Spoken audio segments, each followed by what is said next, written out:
Scoot McMahon's here. Oh yeah, Scoot. I have 7 people on this glorious morning, afternoon of Monday. Welcome to Famous Cartoonist Says Things in the Morning. I am here for your coffee drinking pleasure. This is episode 21.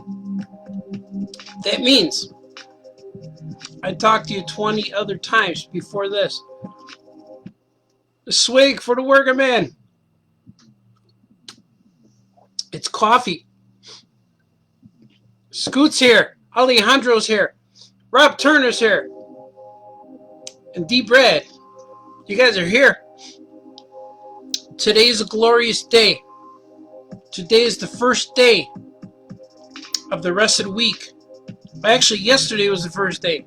It goes Sunday through. Sunday's number 1. But then they said they last... Well, Sunday is the first one. But then they say on the 7th day rested. But Sunday is the first day. Because it's the weekend. Saturday's on an end and Sunday's on an end. So the week ends. It should be called the week beginning. And today is the day you start after you had that day of rest. So I am here to drink coffee, to fulfill deadlines. I've already talked to editors. So I should be working now. But I haven't drank this cup of coffee yet. So that counts. If it takes me an hour to drink this cup of coffee in the morning, this is what I have to do, right? But today I plan on, believe this or not, I plan on doing a live show all day. There's going to be little breaks, but it seems like when I do a live stream, like a 2-hour drawing show, I get a lot of work done. So I'm going to draw all day today, live. You're going to see it. I'm going to ink all day. I'm going to color all day. If I get in trouble for exposing some things, that's what's going to happen. But that's what I'm thinking about doing. And I might even do that. What if I did that the next 4 days? I don't know. But I'm definitely going to do that today. I need a swig. This is very hot. It feels good. Ooh, you see the stains on my cup. Oh, that's just the creamy stuff. That's just the creamy stuff they got is on the end. Rob Turner called me handsome, which is fine. Thank you, sir. D. Brad is here. Mario's here. Good to see you, Mario. D. Brad has his coffee. I know it's morning for you. It's morning for me. I got up about 11, showered up. So I've been awake for less than 2 hours, which is good. And I put together my ensemble for you. Ah, yes. Alejandro Rosado. Danny Lemer's here too. What's up, Danny? D. Brad says Monday's definitely the beginning. I just kept going all weekend. I didn't have an end. After I painted in the morning, on Saturday I painted this Wolverine. There he is. Painted Wolverine, and but before then I inked colored 5 or 6 pages. I uploaded stuff. I uploaded stuff to FTP folders, and then I painted, and then I finished that and came back downstairs, and man, I was drawing all the time. I know it's late when I'm drawing, and then I go eat dinner, and then I come back and draw, and I go back upstairs, and everybody's sleeping. Everybody's scattered, and then The house is dark. The house is dark and the pots are cold. Let's see. Mario says, morning, everyone. Morning's a good man. Oh, Mario in the morning. Elliot's here. Elliot Serrano. How you doing, sir? Unless you're Jewish, which makes Saturday the last day. Yeah, I think Saturday is the last day. And Sunday's the first day, because you can't have two ends on one back-to-back. They start over. It's like watching Rogue One and then starting Star Wars New Hope. They connect, but one ends and one begins. Yeah, man, all day. I'm going to take breaks. I'm going to do this, and then I'm going to help my girl with her bike. She's having problems with the gears shifting, so I'm going to make sure her bike's working. And Scoot wants to watch me eat Harold's Life. I had Harold's on, I think it was Thursday this week. Yeah, man, like bookends. I'm going to show you, I drew something. If you're Scott Collins, you know the famous artist Scott Collins? We're exchanging drawings. I don't know if you could see it. See the sketch? I drew his characters. But I'm going to ink it up and send it to him real soon. It was cool to draw on paper. So I did that. I drew on some paper. And I also have, I wrote a story. I came up with a new character this weekend. I wrote a bunch of gags. I'm going to reveal them later. I think they're going to be a Patreon exclusive comic. That's what I'm thinking. So to read it, you got to pay $2. I think I'm going to do that. That's pretty cool. And I've been selling masks. I put masks up there yesterday. You could wear a famous cartoonist mask so you could not be infected by others or yourself. And man, I sold a bunch yesterday. I put them up, and like 10 minutes later, I had a whole bunch of emails, notifications of people buying them. So that's pretty cool. Thank you for that. Thank you, everybody, for supporting the famous cartoonist. Swing for the working man. D. Brad's working on school reports today. Oh, yeah, man, you're working. I got something else I want to show you guys. Me and Scott Collins are. He's famous for probably Solomon Grundy comics and Bizarro, but he draws the Flash too. He draws a lot of DC comic stuff, and I love his art. I've always watched him draw stuff on Facebook, and so we're exchanging drawings. And I asked him if he could draw my Powers in Action superheroes. I'm going to show them to you right now. They're in here.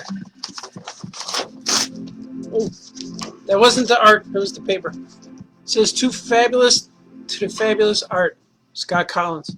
But check this out. Check out the way he draws my guys. Isn't that cool? He draws so awesome detail. He got him down real good. He made my superheroes look like real superheroes. So it's cool, man. I love it. This is going to go in. This is going to go in my Powers in Action Volume 2.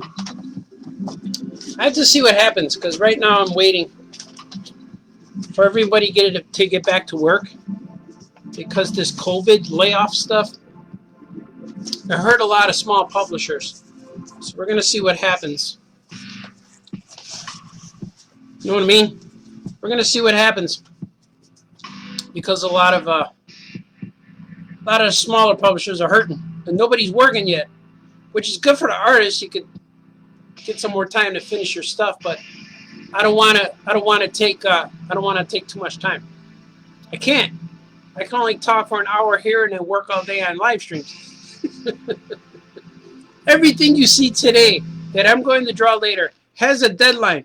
Nothing is just for spontaneous reaction or spontaneous fun. It's fun, but it all has a deadline. It all has to go somewhere, and people need this stuff.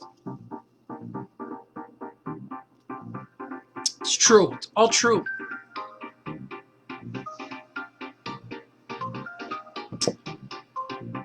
Oh, yeah. Scott Smith's here. Let's see what D. Brad's saying. It's That's really cool drawing from Scott Collins. Oh, thanks, man. Yeah, I like him. Can you post a picture from Scott? Yeah, I'll post it. I just haven't gotten to it yet. I just got it maybe Thursday or Friday, and I'm gonna post other things pretty soon. There's always things to post. Always.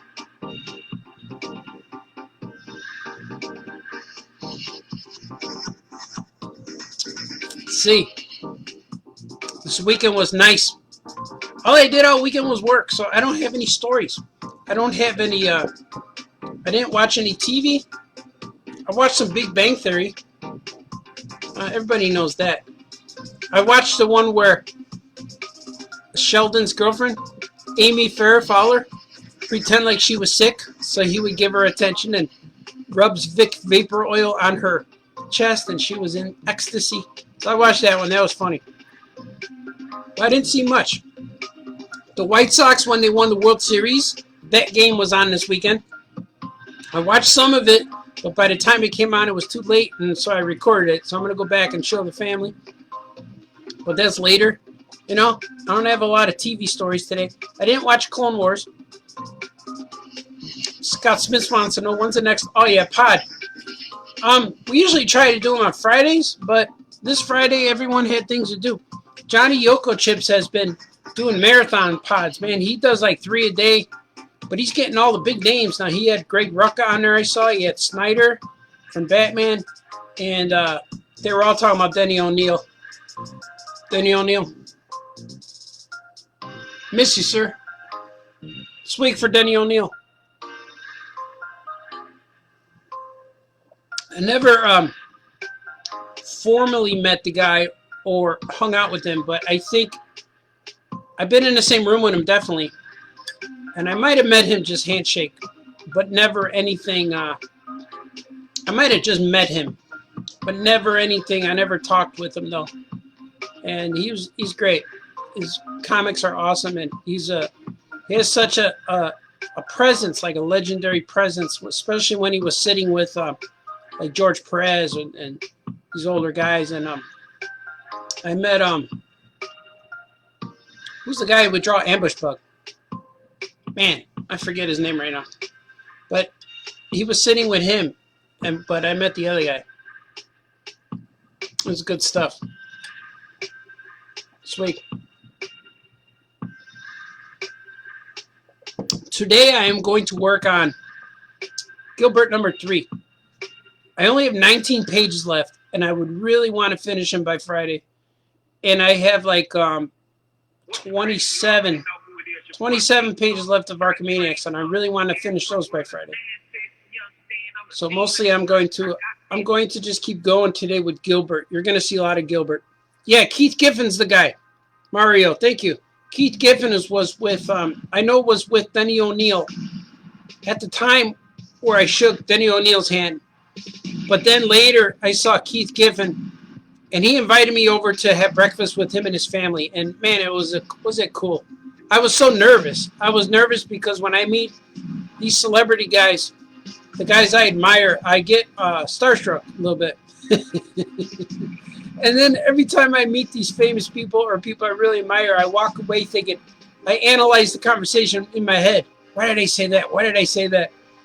And I do that a lot with Franco, too. It's like, man, why did I say that? And he always says, you're fine, sir. You did fine, sir. Like, okay. This music's good. So that was cool. Keith Giffin's awesome. I think he's been to our store in New York. He's a real nice guy. And I met the other guy, Ed McGuinness. He was real cool, too, because I met them together at one point. That was real cool. Sweet for the working man. Oh, yeah.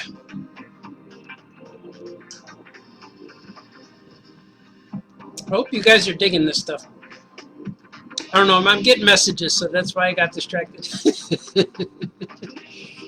But painting on the weekend was cool. I wanted to paint a Wonder Woman on Sunday, but Sunday got away from me. I uploaded some new designs on my t-shirt shop, and it takes all day. It takes like sometimes it takes like an hour and a half to get one design up there with all the proper merchandise. If I just upload a design and say t-shirt, then it's good.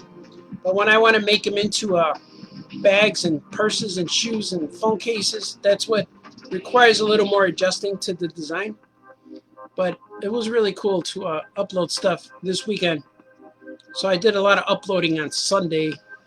I always try to save my weekends for the digital stuff, you know, like the website updates, the Threadless updates, Comixology submissions and stuff like that. I got a few more books to submit to Comixology, which is going to be awesome.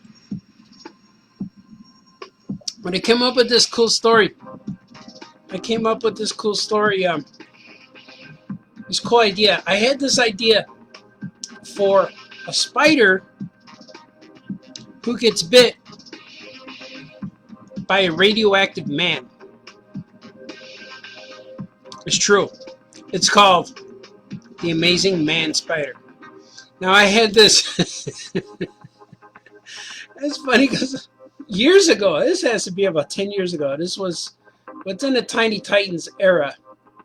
We were out to dinner, just hanging out with Dan DeDeal, my good friend and former publisher and head honcho at DC. Well, we were hanging out with him, and I pitched this story. He's like, "What stories do you have?" And I said, "I have this story about a spider who gets bitten by a radioactive man." And I told him the story, and he laughed so hard that I just started to come up with a whole bunch of gags. So I think I might put that on Patreon because I have a whole bunch of cool gags. They're just real funny. So I'm not going to be serious. It's not a serious. It's not a serious thing. It's just having fun with cartooning and it's probably just. It might only be black and white like sketchbook style, but I'm going to put it. I think I'm going to put it on exclusive on my Patreon. That might be fun. But on my Patreon, I adjusted it. Now you only need to give me $1 to see everything. It used to be $2, but now I'm letting the people who suggesting. When I load stuff, I'm allowing the $1 people to see stuff. So you could just give me $1, $2. We'll see. But I think the Amazing Man Spider is going to be on my Patreon exclusive. Because I thought about, I could put it on Facebook every day. It'd be funny. Like, but what if I put it on Patreon and people have to go there to see it, which might be kind of fun, you know? But it's a real cool.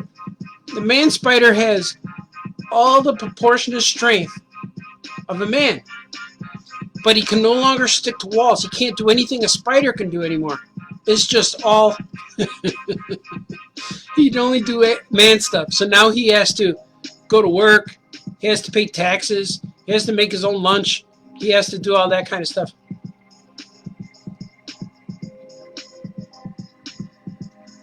Oh, yeah. Swig for the working man. See what you guys are saying. They used to call me T-shirt at the Mavs game. They used to call you T-shirt. Did you wear a Mavs T-shirt? Let's see. He says, why? Always harass the employees for free shirts. Ah. Hey, there's T-shirt guy. Yeah. I understand. The man spider sounds hilarious. Cool, man. I can afford $2, D. Brad says. $20. Let's see.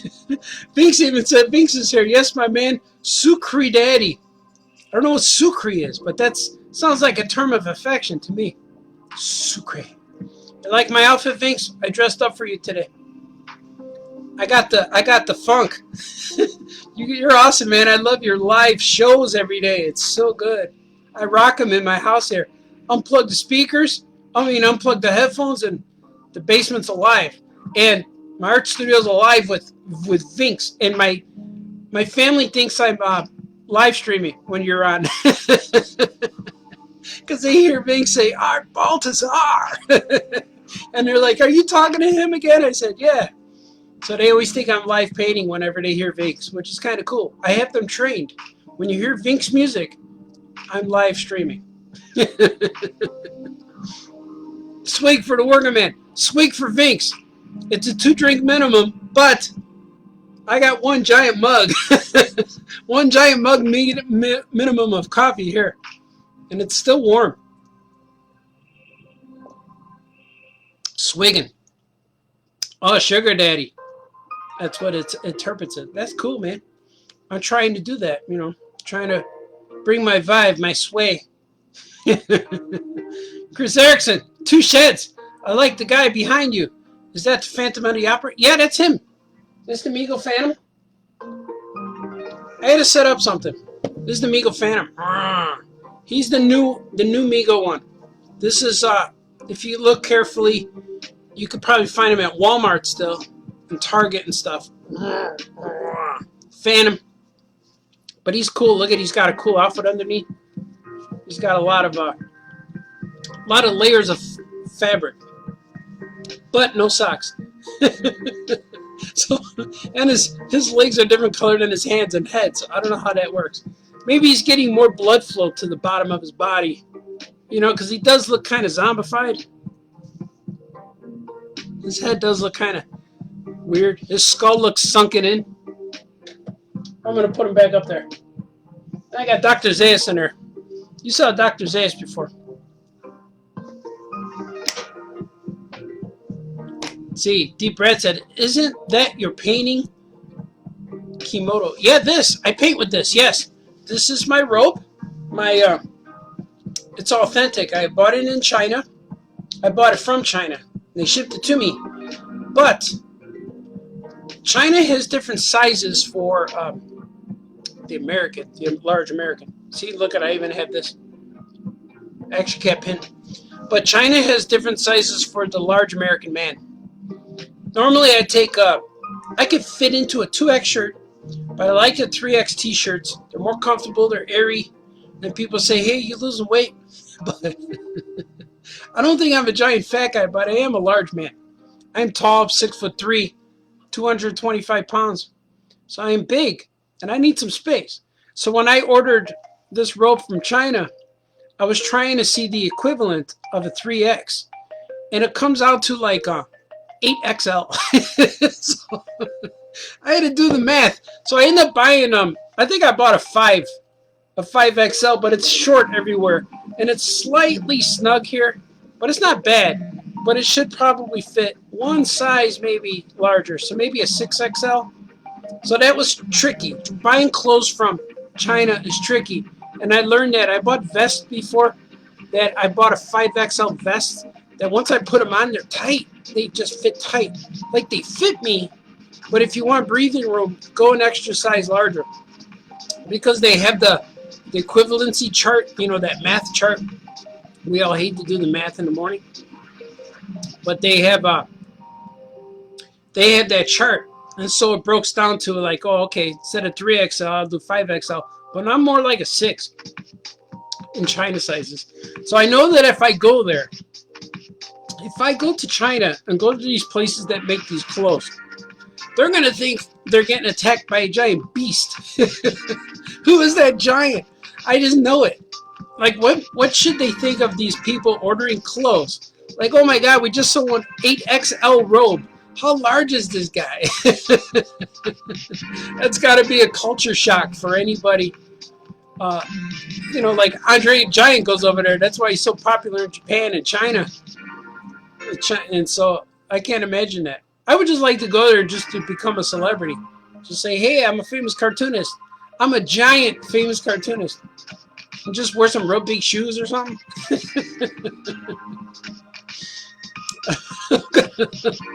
Take a swing for the working man. I know I went into inappropriate territory, I feel it. But it's not really. I'm making fun of myself for my size. Judge me by my size, do you? Let's see. Deep Brad saying hello to Vinx. Vinx is awesome. Chris Erickson said, yeah, he's cool. Vinx is cooler, I'm cool. Vinx is more cool than me, though. He needs compression socks. Oh, the Phantom of the Opera, yeah. Only his limbs are gray. Some of his limbs are nice pinkish flesh tone. Do I have any Migos still in the box? Originals? No, I do not. When I have all my original Migos since I'm a kid, but they're all beaten up and played with, and they're dirty. And I had to buy some parts to reassemble them, like Green Arrow and Batman needed parts. I think there's a few guys who needed parts. I think Shazam needed a cape. I'm not sure, but I'll probably do a live stream with that too. I want to do a live opening of my original Star Wars toys, and I want to show you an opening of my original Migos. That would be fun. I just got to get there. I got to get there. I should have did that maybe over the weekend. That would have been fun. Yeah. Yeah, kids don't keep their toys in the box. Yeah, that's true. Well, when you're a kid and the stuff's brand new, there were no collectors in 1975, 76, 77. And if they were collectors, like the kid would leave their stuff in the box, you would think, why don't you play with that, when you're a kid? And the collectors are formed because somewhere along the way, your toys went away. You weren't done with them. Your toys either got sold at a flea market, or you gave them to your younger brother or sister, or your cousins, or they're just disappeared. You went to college, you came home, they were gone. And that's what makes the collector. And then when you see the toy, I used to have that, and then you buy it, and then it starts your obsession, collectability, it starts your need for this. So it's really that's what germinates, what ignites that little flame for collecting. And me, I just never stopped buying toys. I've always what started it for me, I think, was I had so many Star Wars toys that when I got to a certain age, I was in high school and I wanted them for Christmas. And I remember my parents saying, "You still want toys? Aren't you too old to play with toys?" And I'm like, "Oh, maybe I am. Maybe I should put this stuff away. Maybe I should walk away from the toys. Maybe I am because I'm 16, 17, 18. Maybe I'm done playing with them." But I don't feel like I was. And so I got my first job at White Castle. I was making burgers. Burning my fingers whenever anybody wanted a cheeseburger, because you had to lift that bun and put the cheese on it.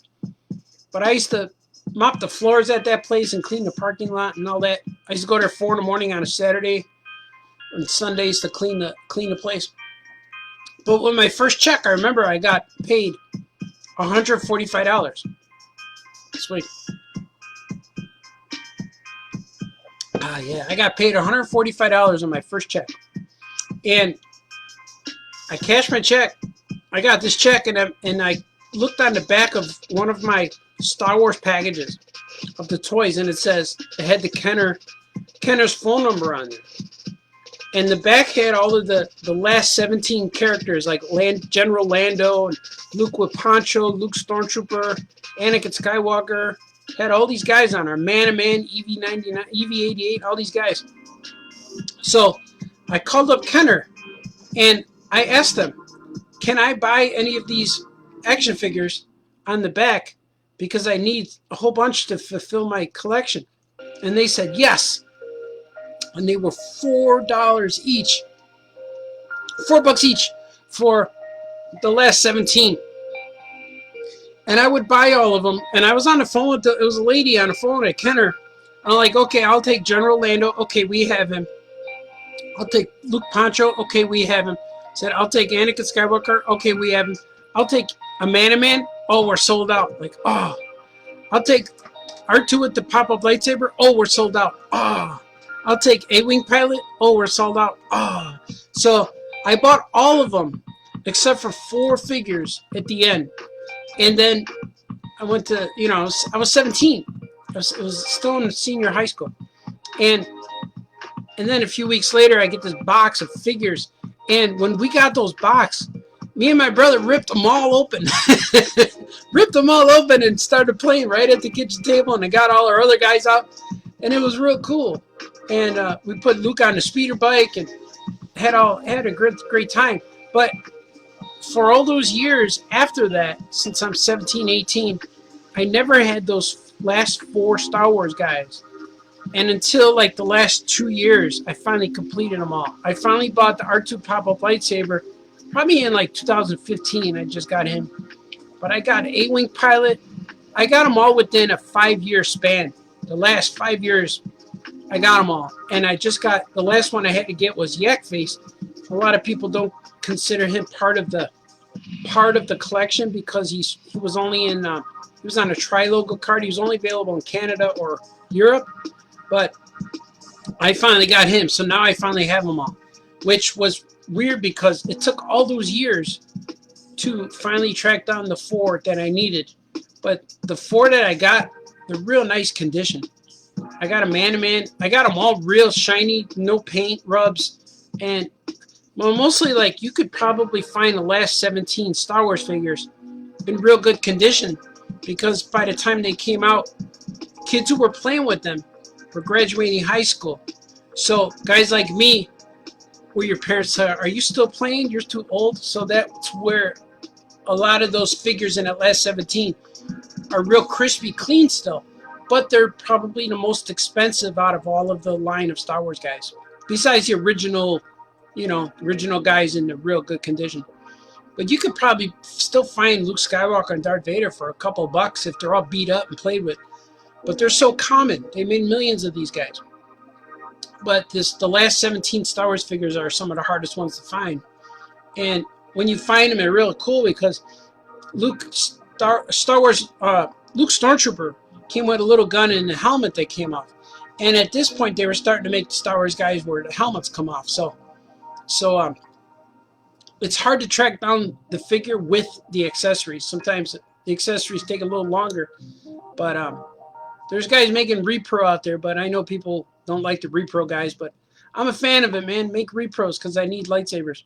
I need different color lightsabers, so make them. Swig for the worker man.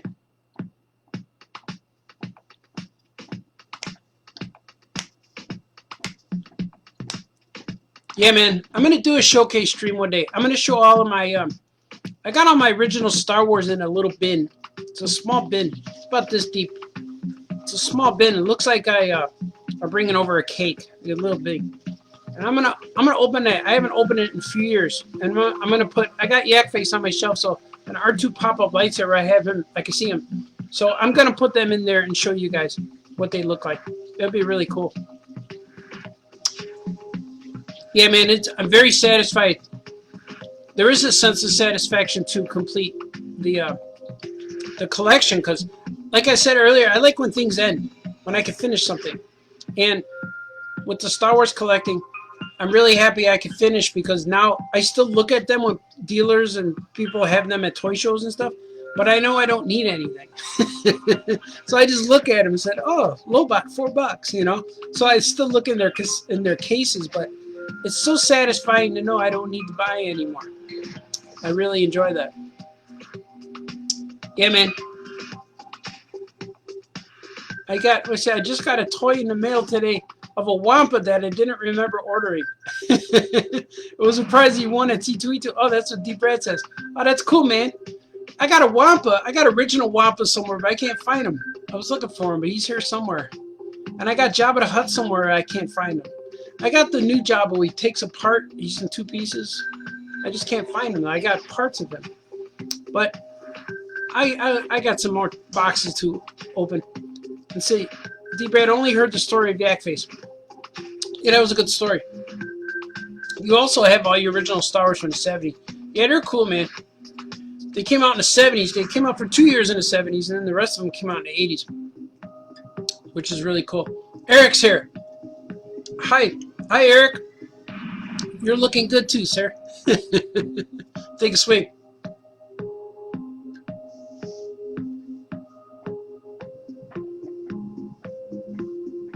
I'm digging this music more and more.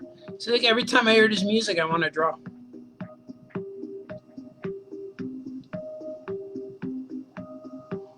I sold another painting too. I have I'm selling paintings before they get painted, so it's just kind of cool. I'm gonna paint a Wonder Woman. The next show I'm gonna paint a Wonder Woman And then the next one after that, I'm going to paint another Wolverine. Wolverine fighting, where he is. Wolverine fighting Spider-Man. It's going to be cool, but he's going to be in the brown suit, brown and orange. He's going to fight Spidey. That's going to be a good one, man. I can't wait to get that one going. I have the design in my head, which I know what it's going to look like. Scott Smith's here. Sweet for Scott Smith. Scott Smith wants to know, what's my thoughts on the DC Diamond news? I'm not sure. It is definitely going to change everything.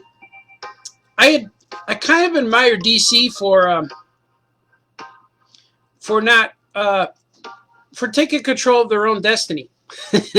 I guess, because like everything's happening now with this shutdown and this disease and these riots, and everything kind of went together in one big thing and wiped out a lot of things. And you know, people lose business. Businesses were on the brink of failure anyway, but then they went up in flames a few weeks ago, and that was bad. But then, so instead of waiting to see what happens, you have to take control and go for your own. You have to control your own destiny. So I admire that part of what DC's doing. It might be inconvenient for the comic book shop owner to order from 2 locations now, but I think everyone will adjust. I don't think it's going to be as difficult as everyone thinks, but I'm a big fan of independence, about doing it yourself, doing it right, because if you're your own boss, no one can yell at you or take things away. So I'm really a big fan of that. And that's one point of trying to get finished with these deadlines, so I could I got some more ideas that I'm being pulled different directions right now. And I really want to finish deadlines so I could go ahead with some of these other thoughts and ideas I had. So for DC to go independent and control their own distribution, I was impressed with that. It's shocking. There is going to be change, but I admire that. I admire anybody who wants to do it themselves. I really do. If you see a problem happening, confront it or avoid it or change it before it becomes a problem. So once things become problems and you're stuck in it, it's hard to get out. I don't know. That's how I really feel. Stick to your own guns. You're controlling yourself. Only I could choose to wear this hat for you today.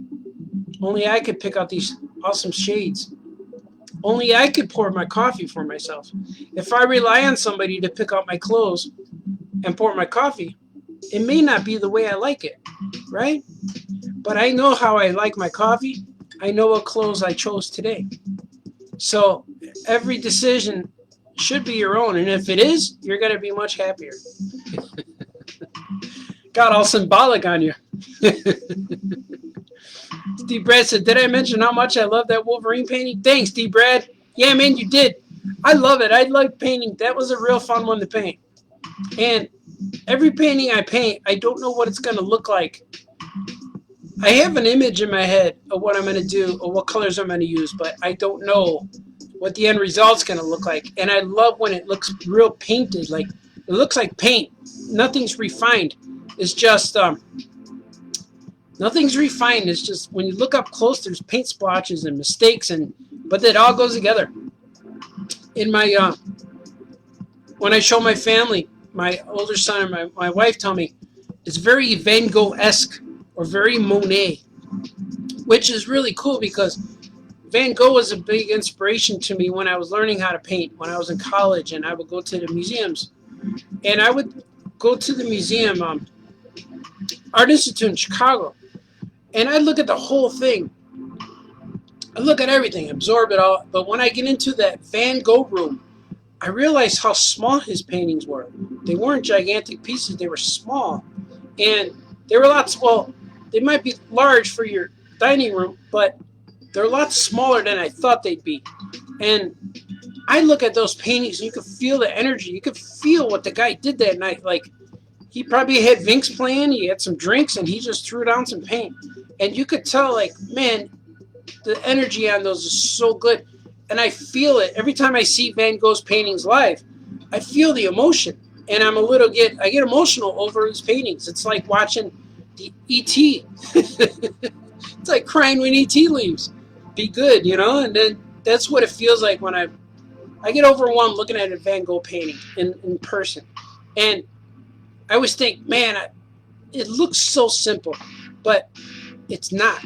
And to paint anything like that, to be compared to him, is such an honor. Like, it's like, wow. And he was a big influence on me. Him and Rembrandt sketches. Rembrandt did sketchbook sketches.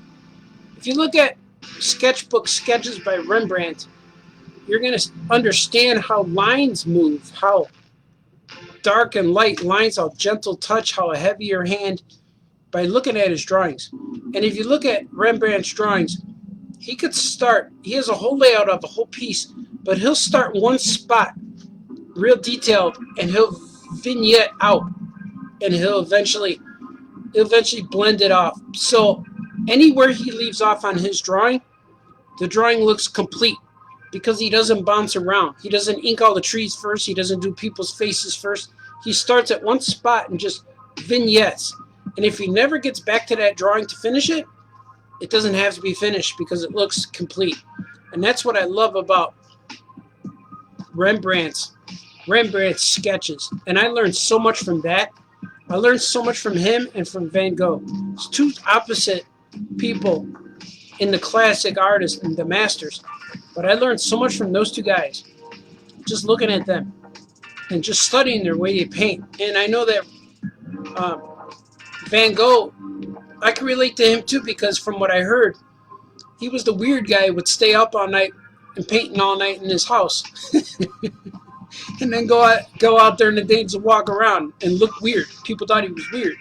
So I could see that comparison to my life, because I'm the guy, I walk to the mailbox to get my mail, but I'm all like sweatpants and paint on my clothes and just weird, the weird guy with the curly hair. And so I could see that, how that could relate, how the strange guy who lives down the street could also be the same words that people in Van Gogh's time were saying. He's the strange guy who lives down the street. So I like that stuff, gets me going, you know. Swig for the working man. Let's see. Eric has all his Star Wars figures from the 70s too. Yeah, man. You got to hold on to them, man. That's your memory. Those are your guys. When you hold up your Luke Skywalker and you see the dirt on him, you're going to look, that's my dirt. And if you only notice that if somebody wants to give you another Luke Skywalker and you're like, no, I don't like this one. I want to keep the one I had, the one that's beat up with my bite marks and my and my dirt stains and stuff. D. Brad wants to know if I ever paint characters like Gilbert. I do. I paint my own characters all the time. I'll get to that eventually. A lot of times when I do shows, conventions, I'll bring paintings of my own guys. But I'll get there. Yeah. They usually, like, I want to get paintings that sell to mainstream. So I do Star Wars and Batman and Marvel guys and stuff like that. But because when I go to the conventions, I need to pay for my hotel. I need to pay for my airfare. I need to pay for my meals, and I need to pay some bills when I get home. So I need to paint a Batman or Wolverine or Spider-Man or Darth Vader or Superman or Spider-Man and all that stuff. So they'll sell, so I could come home and pay some bills. Because my kids, they want Air Jordans and pizza, so I need to do that every week. So that's why I paint more mainstream. But I love painting abstract paintings. I love painting my own characters. I was painting that one you saw. I did Batman on a city, and excuse me, I had that for a little while. Nobody was interested in it until I painted Batman on it.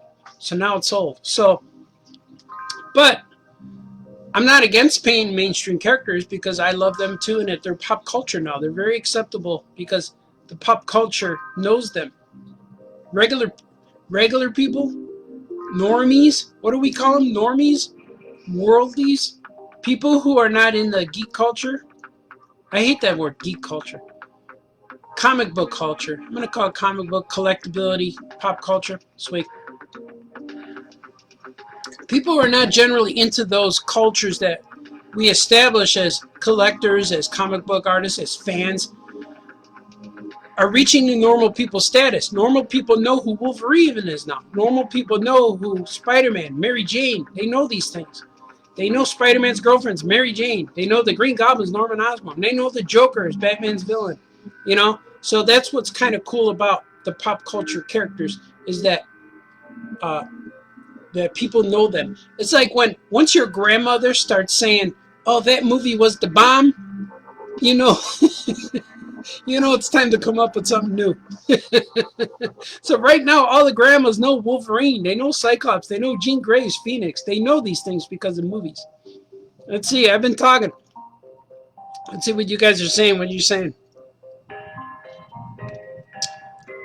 Let's see. Yeah, I painted good. Like, so you should paint the version of the Death of Superman cover from Crisis Infinite Earths with all those characters. Ooh, that would be fun.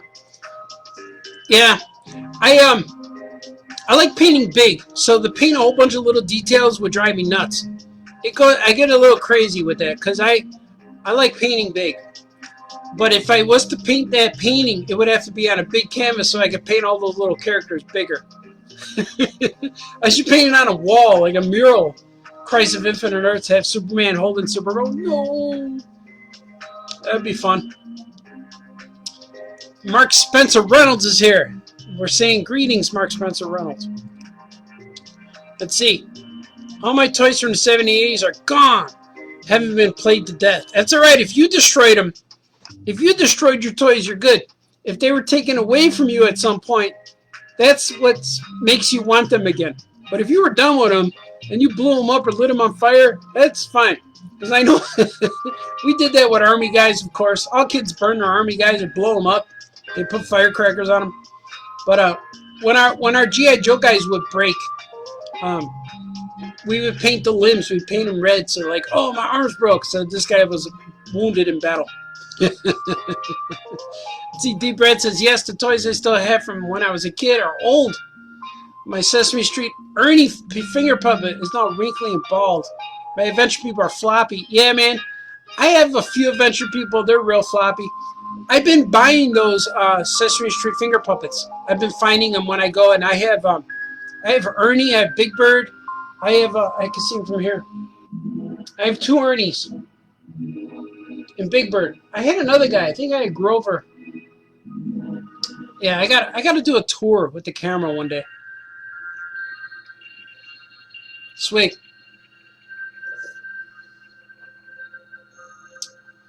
Let's see, Air Jordans for pizzas. Air Jordans and pizza for the win. Yeah, man. That's what I buy. When I come home, my son sells Air Jordans on eBay. We have an eBay store too. So I'm selling stuff on eBay. I sell Migos on eBay. I'm going to be doing some cover sketch, like those sketch covers, the blank sketch covers. I'm putting them on eBay. I have to get some done. I'm collecting the covers right now. I gotta find a day and just go sling some ink and go right for them, because when I do the covers, I just go right to inks. I don't pencil. I just go right to inks and just draw. So I'm gonna do that. I got several books, several covers, and on eBay I sell them like for $30. I think they're $30, including postage. I think. I gotta see what I did in the past, but they're funny. They're fun to do. People dig them. And I got one. I got a Ghostwriter commission I gotta finish too. Let's see. D. Brad says my Greedo's leg got chewed off from my dog. So I worked it into the story. Yeah, maybe that's where Han Solo shot him. He collapsed on a table, but he got up and his leg was gone. Like, oh my God, my leg is gone. It hurts. It's on fire. Thanks, Vince. Vince says inspiration for many. Thanks, my man. You are awesome too, sir. I love your music. Oh, now with your live shows, I get to hear you every day. You're never out of my thoughts. And thank you for letting me play your music. I rock your music when I do these live painting shows. And man, is it cool. I'm singing along, and sometimes when I'm painting and I'm hearing your music, I just get into the zone. I'm into it. And when people see me painting and dancing, that's not me performing. That's me for real. I'm really doing that. Like if if I wasn't recording or filming, I would be doing that. So I'm painting and laughing, and that's me. And it's fun, man. I really like it. I wish I could paint every day live stream, and eventually, hopefully, I could get to that point. Because I know Billy D. Williams. After he retired from acting, after he did Star Wars and all his other projects. Well, he does a lot of voiceover work for Star Wars for the cartoons, but I know that he retired from acting. Well, kind of semi-retired, and then he started painting. And so when I saw a news thing about Billy D. Williams painting, and it was cool because he did an interview on the news, and he had like a cool robe like this. He had the ascot, and he was all cool with he had a headband. He was just real cool looking. He looked like an artist, and it was he was dressed differently than when you saw him at the conventions. He was dressed with the art, and he had the painting behind him. He had a paintbrush in his hand, and he was doing the interview. It was real cool, and his paintings were real expressive. They were a lot of them were Star Wars related. He would do collage. He would take photographs and collage and paint and put them into his painting and paint like with silver paint, like metallic paint over the paintings. And he did really cool. And I was so inspired by him. And I'm thinking, man, when I'm an old guy too, I want to do that. I just want to paint all the time. And that's the dream. When I went to school too, I thought I was going to graduate and become a painter. I really thought I was just going to stay home and paint and see what happens. Fortunately, with the internet, I could do it. Like every painting I have here is sold, and I'm so blown away by that. And when I go to I buy wood. I buy wood. These paintings are on wood. They're about a 1/4 inch thick. They're on wood. They're real smooth. It's real nice wood, and I gesso them. I like prime them, and then I paint them, and the paint sticks really well. They're awesome. But when I go to the art store and I buy canvases, they're more expensive to buy canvases. So I could go to Home Depot and buy wood, and it's I spend like $20, $30. But when I go to the art store to buy canvases, I'll spend like $200 to $300, and that's too much. Like, how do I do that? So my first painting has to be $800 for me to break even, you know? So I don't always like that. But anyway, when I go to the art store, I have a shopping cart. Sometimes I have one, and my kids they're pushing a shopping cart, and they're loaded with canvases. And there's always one guy at the store who says, "What are you going to do with all these canvases?" I said, "I'm going to paint on them." And then they say, "Do you sell them?" I go, "Yes." "How long is it going to take you to sell all these canvases?" And I said, "About 5-6 months, less than a year." Like, really? Like, yeah. But I was going to conventions. I painted for shows. But, you know, I'm not bragging, but if I'm going to paint something, I want you guys to have it. I want to put it out there. And my goal is to get the painting in your house, for you to hang it on your wall so you can enjoy it as much as I do. And it's kind of like I'm creating, like a chef creating some pastries. I made a whole bunch of cupcakes. Here, try some cupcakes. They're so good. And then you just want that one person to say, "Wow, this is the best cupcake I ever had. It's so delicious. And where can I get another one or another one?" So for me to paint, it feels really good for me to paint and release it out to the wild. And I found out painting on boards like this is the most economical for me to paint more and more. Like, I bought, I think, 10 of these boards. And the reason why I know, of course, that I don't have any paintings is because I do so many paintings every year, and I don't have any at home. They're not hanging. I don't have them. So I did an art show at Challenger's Art Gallery. They had an art gallery in their comic shop a few years ago. I did about 30 paintings, maybe. They were all hanging on the wall. I think we sold one the first night. But, and then somebody said to me there, "You think you'll sell all of these?" I'm like, "I think so." And I don't know where they went. I don't know who bought them, but they're gone. And they all left, and I'm so happy about that. And I don't think about it, you know, but I just know that people want something, and they're sold out. They're gone. And I know Columbia College bought like 5 of them, and they bought 5 of them and put them in the college. I don't know where they are in the school. I think they might be in like one's in the dean's office and one in different administration buildings. But I know they bought Wonder Woman. They bought a Green Lantern. They bought one called Mother Eartha where she's stomping on the ground. I might make T-shirts from some of those paintings I made, but the photos I took of them are not as bright, so I may have to cheat a little bit. Bring the photo up in Photoshop and alter colors and pop it up a little bit. But I think some of these paintings will make cool T-shirts. So I'm going to do that. I'm going to put them on T-shirts. So hopefully you guys could bring my art home with you, on you. I'd love to make a T-shirt of these guys. But I don't know if I'll get in trouble because it's not my character, you know. I have to stay clean and clear of anything I don't own. So if I put him on a T-shirt, I'm going to get a nice big fat cease and desist. or an invoice. Here, you owe us this. Sweet. So the T-shirts really help me, man. They're a little bit. But I got T-shirts. I got Comixology, Patreon, eBay, all these little online things. They add up to maybe I paid the electric bill or something. but it's pretty cool. I get to order pizza. It's definitely pizza money. Let's see what you guys are saying. Vince loves that. Yeah, man. You got to bring the love.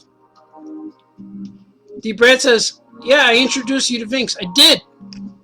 I sent all my people over there. You got to like his page. Why did you dedicate the Patrick Wolfboy Halloween special to Billy D? I dedicated all of my Patrick the Wolfboy books to Billy D. Williams. He's one of my favorite people of all time.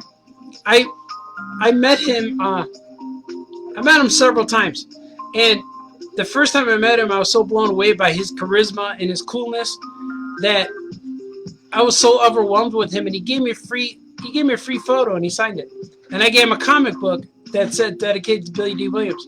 And when I gave it to him, he said, "You did this for me?" I'm like, "I sure did." He goes, "Wow, only a famous comic book artist would do something like this for me." And I said, "Thank you, sir. May I have a photo?" He goes, "Of course you can." He took a photo, signed it, and gave it to me, and I didn't have to pay.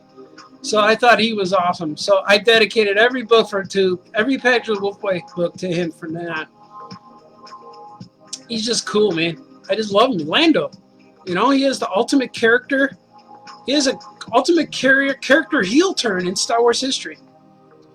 And when he showed up, it was just Lando, Han Solo's friend. There was nothing about him. He was all mystery. Like, who is this guy? He showed up. He messed with Han Solo, but he has to protect his own business. But then he helped him at the end. You know, he knew Han was alive, so he just tortured his friend for a little bit, but he was alive. You're going to be okay. Just get through this. Then we could go get Vader and the bounty hunter by another time. And he blew up the Death Star. How did he prove? He proved himself. He blew up the second Death Star. Boom. You know? And then in the third and the new ones, he was wearing that mask. Tell Leia I send my love. Yeah, he was cool. And he always laughs in a new movie. But he got to reunite with Chewbacca. It was good. Let's see. Carl Barks is the bomb. Love that guy. Yeah, I like Carl Barks. And Don Rosa. Those are Donald Duck Disney guys, yeah. Yeah, T-shirts on my paintings would work. Yeah, I want to do it. I got to figure them out because I got to brighten them up. I got to do some Photoshop to them. Have you ever actually gotten a cease and desist? No. But, no, I stay away. I don't do that. No. If it's not mine, I don't do it. But one time I almost did. They wanted to give me one, but they couldn't find an excuse. When I first published my first comic, is called The Cray Baby Adventures. And Cray Baby came from art supplies, the Cray Pa art supplies. And when I was in art school, one of my friends asked me, "Hey, Art, if these are the Cray Pas, where are the Cray Mas?" And we laughed, and I said, maybe they're with the Cray Babies. I'm like, yeah, we all laughed. So I created these characters called the Cray Baby Adventures. And that was my first comic. I learned how to self-publish. I learned how to make comics. I learned how to become a publisher, how to be an artist. I learned how to publish my own comic. I learned about distribution. I learned about stores. I learned all that stuff back before the internet was a thing. So I had to do a lot of phone calls and lots of phone calls, lots of typing, lots of mailing. But I published my own books. I published the first 5 issues on my own. And the whole series is about 10 issues, but then I went with other publishers. We co-produced them, and me and Franco teamed up. But for the first 5 books, I did my own, and they were called the Cray Baby Adventures. So I set up at my first show. Or one of the shows. I had several issues out, and all of a sudden, these 2 guys with suits, briefcase, clipboard, the whole bit.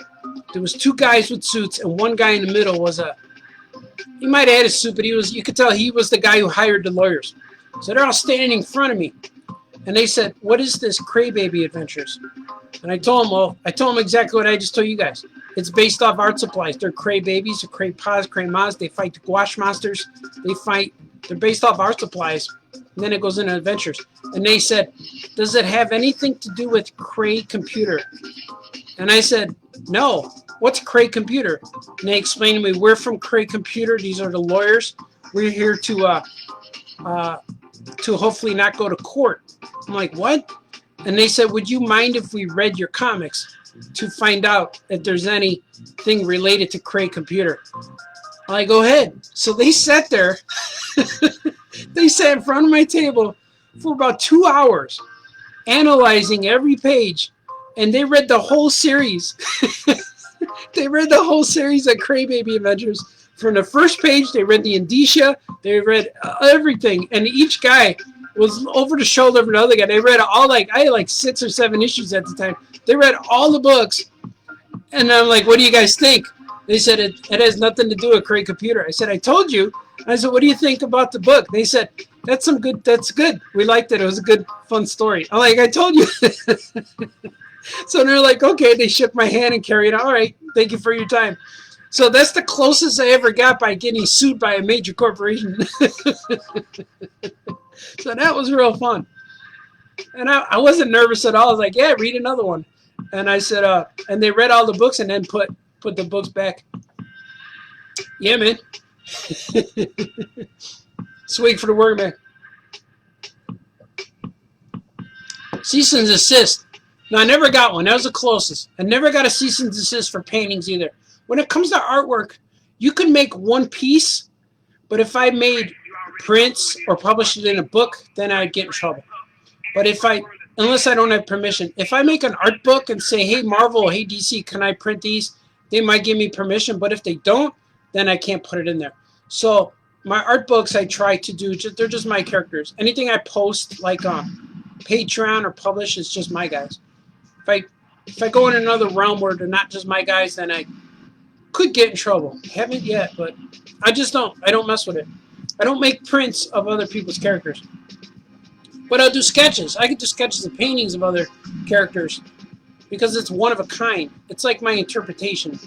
I'm not publishing it. It's there. You could see it. You take it. You can take a photo, post it. But I'm not making money. Well, I'm not making money online from it. I'm not making money from publishing it. So it's different. An artist's interpretation is different than publishing. Yeah. Cray. Yeah. I had never heard of Cray Computers. Yeah, neither did I. That was the first time ever, and that was the last time ever. But I know they're a thing. I think they still might exist. You should have made the Cray Computer black suits to buy your comics. Yeah, I wanted them. They didn't want them. They were real serious. They were not. There was no small talk. They were real serious. The lawyers looked like they wanted to kill me. They wanted to sue me real good. They said, we can get millions from this kid. I think I was about 23, 24 years old. But I didn't care. They're like, I'm making these comics in my mom's house, in my house, in my apartment, and camping. So I didn't care. I'm like, whatever, dudes. Go ahead. Read them. So the paintings are okay for copyrights. Yeah. Yeah, this is not going to hurt. Unless like I said, if I take up the painting and make prints. But I'm only allowed, I am only allowed up to like 99 prints. If I go 100 or more, I could get in trouble. I just stay away from it. If I made any prints, it'd only be about 10. So I just stay away. I just don't do it. It's better. Just don't do it. And then, yeah, I just don't do it. It's just easier that way. Like Neptunian, I don't think anybody owns Neptunian, so I could probably make a print of this guy. But nah, I'm gonna stay away because somebody's gonna claim him somewhere. So if it's my character, I make prints. But I like making prints of my comic book covers and stuff. But I don't normally make prints. I like to do original pieces. I like to draw on comic covers. And same when I work with Disney. I couldn't make prints of Gorilla, but I could draw sketches and sell stuff. I could produce artwork with him on it, but I couldn't reproduce the artwork with him on it. That makes sense. And I couldn't use Mickey Mouse on my business card. Even though I worked with Disney, I couldn't use Mickey Mouse. He wasn't mine to use. And I couldn't put Gorilla on it because I'd have to print it. So I would only, the only time it could get printed is in the comic strip. But I could draw him on stuff. See, it's real different. Like I could draw him and paint him and stuff, but I can't print him because he belongs to Disney, but not me. So I just pay attention to that, and I only reproduce my own guys. Sweet. I have a lot of my own guys too. I have a bunch of designs I'm going to do that are character lineups. They're lineups, so the character like Gilbert and all his characters will be across the front of the shirt. So I want to do character lineups, like all standing next to each other. I'm working on those, and I just put up some comic book covers yesterday of Powers in Action covers for T-shirts, which would be really fun. Yeah, man. Deep Red said, I had a Mormon gentleman come up to my house to convert me, but they left my house with my T-shirts. Did they buy your shirts? That's cool. I mean, it's weak for bread. Deep Red wants to know, is Gorilla Girl in limbo? What's going on with the character? He's at Disney. I'm trying to get something, but so far I gotta pay a licensing fee to get him. I can't make comics with him right now, but I don't know. We'll see. I have to move on. Like, there's always characters. If I fight and try to get him back, I'm gonna spend all my life trying to get him.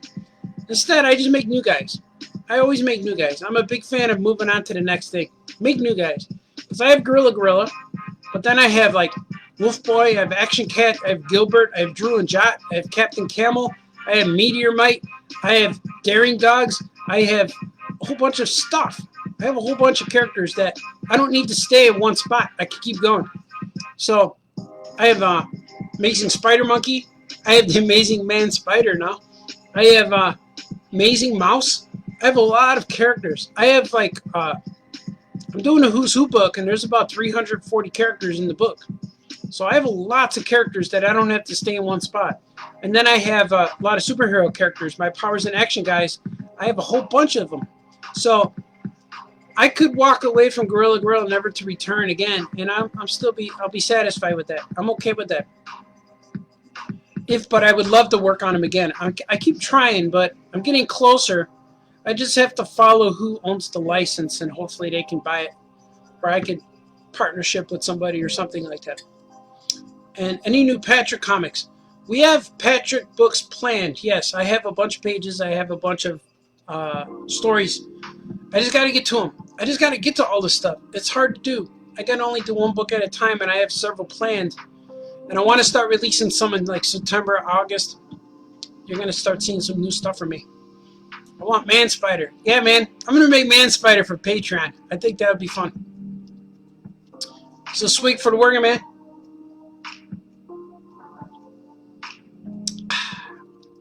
But you guys are awesome. Thank you for joining me today. I think I'm going to wrap it up a little bit. I got to help my girl fix her bike. I might go do that. before I get down to business here. And amazing man spider. Yeah, I think I might. Yeah, I'm gonna come back. I'm gonna go do this. I'm gonna have some lunch or breakfast. I didn't eat anything yet. I just had coffee. No. Disney did not steal anything. They didn't steal Gorilla Glue. They hired me to create them, so they own them. Nobody stole it. Nobody ever stole anything from me. No. So no, they Gorilla was never mine. I was hired to make them. Yeah. So no, that's not. Don't hate Disney. Disney's cool. They employed me for 5 years, and it was great. And I bought a house. So I have a house because of Disney. So no, they're good. It was worth the Gorilla helped me raise a family, buy a house, and have a lifestyle. So no, that's good. It's good stuff. And Disney's very generous. And they hired me to draw the characters. They hired me to create the characters, and they paid me to do it, which was great. I was able to quit all my jobs and just work at home because of them. And the only reason why I finished because the magazine finished, and that's where everything stopped. So there's not only my comic has stopped. There's every comic that was in there has also stopped. There's nowhere else to get them unless I don't know. I'm gonna try to get a collection. I gotta talk to more people, but I don't know if I'll make more. I just want somebody to make a collection of all of them. That would be cool. But if not, then go and find those old comics. Go find those old digests. They're out there somewhere. Not everyone threw them away. They happened between 2003 and 2007, maybe 2002 to 2007. I had a comic strip in there all the time. Yeah, and Bone was in there too. Bone was in there. Cars, the movie Cars was in there when I was in there. Hannah Montana was in there. Spider-Man movies was in there. Herbie the Love Bug, Lindsay Lohan, all of that stuff was hot at the time. But there's a swig for you guys. I do have some Gorilla on my website. I should just add more because it's not illegal for me to scan the page and put it up. I'm not making. Yeah, I'm going to do that. I am going to do that. That's going to happen. I'm going to scan them all and put them up there. And if I get that, may be my first cease and desist. But it can't be because I'm just putting up. I'm not making stuff. And you can see them for free, so I'm not making money on my website. I'm going to do it. I'm going to put Gorilla comic strips. You're going to see it. You heard it here first. Gorilla is alive on artbaltazar.com. There's some up there, but I'm going to do it for real. For real. Forever, ever. You guys are awesome. Thanks for hanging out. Thanks for letting me reminisce with you guys. And thanks for letting me see you in my glasses. You can see my computer. See it?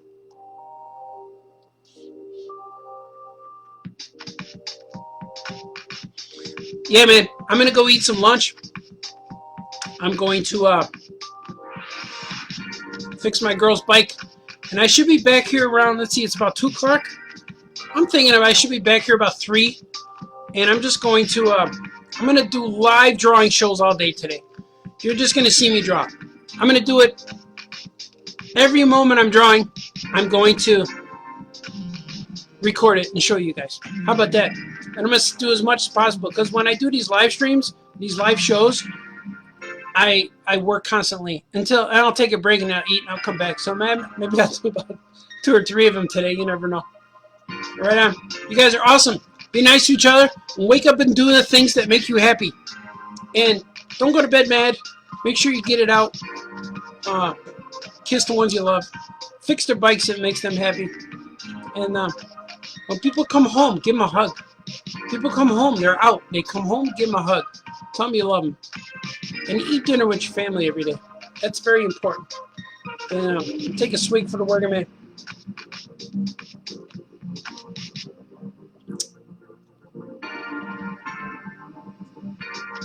Thank you for joining me for this morning show. Famous Cartoonist says things in the morning. I will return in a little bit. Thank you very much. Have a good day, guys. Okay, bye-bye.